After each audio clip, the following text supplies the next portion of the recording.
مواقع التواصل الاجتماعي واش هي فعلا مفيدة وصالحة ولا عندها أضرار؟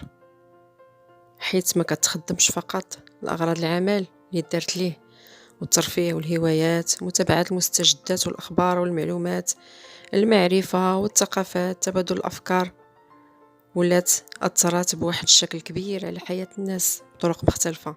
بعض الأحيان كانت هي السبب في الموت ديالهم، بحيث صدرات وسائل الإعلام الغربية عشرات الجرائم اللي كانت الخلفيات ديالها مرتبطة بمواقع التواصل الاجتماعي، واللي منها القصة ديال اليوم أو قصة الجريمة اللي ترتكبات في ألمانيا.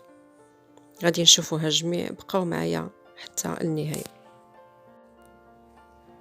في واقعة غريبة تعرضت شابة جزائرية مقيمة بألمانيا للقتل على يد شبيهة لها بسبب الشبه اللي بيناتهم.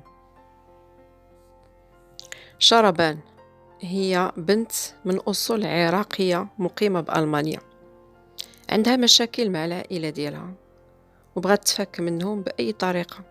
شنو دارت؟ ناضت كتقلب في السوشيال ميديا على شي بنت اللي كتشبه ليها. مدة وهي كتقلب اتصلت بالعديد من البنات وتعرفت على العديد من البنات حتى طاحت في خديجة اللي هي بنت جزائرية في نفس العمر ديالها وساكنة في منطقة قريبة لها. شربان تصدمت من قوة الشبه اللي بيناتهم في التفاصيل بحال الطول، السن، الوزن، لون البشرة، لون الشعر، حتى الطريقة باش كيقادوا المكياج في وجههم. المهم كتشبه ليها بزاف. بقات مدة وهي كتحاول تستدرجها وكتهضر معاها حتى ولفتها. واحد النهار عرضت عليها وقالت لها خصنا نتلاقاو باش نتعارفوا، وفعلا تلاقاو. شربان دات معها شخص تاني اللي هو شريكها في الفعلة. تلاقاو، جلسوا في قهيوة، كومونداو، كلاو، وفاش كانوا غاديين قالوا لها غنوصلوك، حنا عندنا الطوموبيل.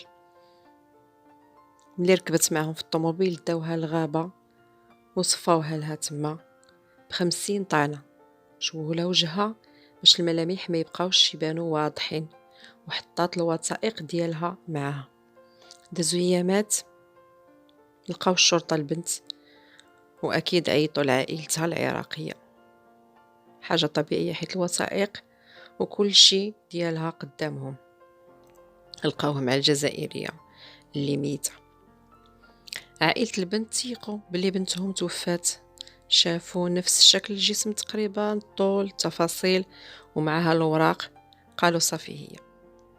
ولكن واحد المحقق دخلوا الشك وطالب بفحص الحمض النووي، والصدمة كانت ملي طلعت بلي ماشي هي بنتهم.